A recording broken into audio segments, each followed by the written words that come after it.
So trying to think about ways that we can manage with worry and manage with these situations.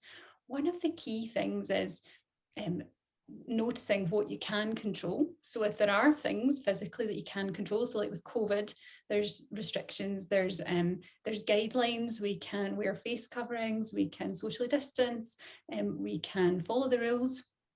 Those are things that are within our control. So there's usually an element, even if something feels completely out of control, there's usually an element about it that maybe we have got a bit of control over. So that's the first thing.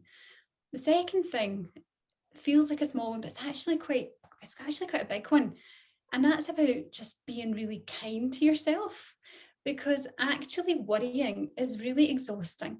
It can derail your life. You can get so caught up, and our brains can be so busy trying to keep us safe by worrying that it actually just takes over, and it can stop us from concentrating, it can stop us from sleeping, it can stop us from being able to engage in what's going on in our lives.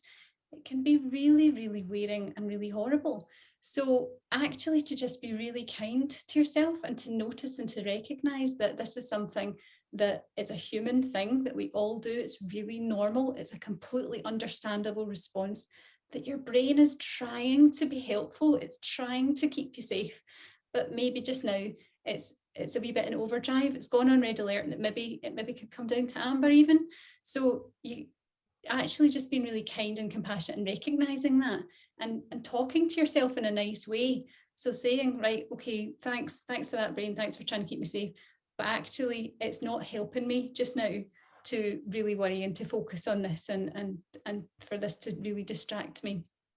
So that kindness is something that's really important. And talking to ourselves like you would to a friend, that's a really key thing that lots of people find quite almost a surprise at first, to realize how you talk to yourself inside. And if you actually start to catch how you really do talk to yourself, you might notice that sometimes you're quite harsh, or you can be quite critical. And so just noticing that and thinking, oh, wow, would I say that to my good friend? Would I speak in that tone? Would I actually say those words? And quite often you'll find the answer is no, I really wouldn't, because that would be quite hurtful. Maybe that would be quite not nice. So actually just beginning to start thinking, well, okay, if I'm talking to myself like that, how's that going to make me feel gradually over time? Not that great.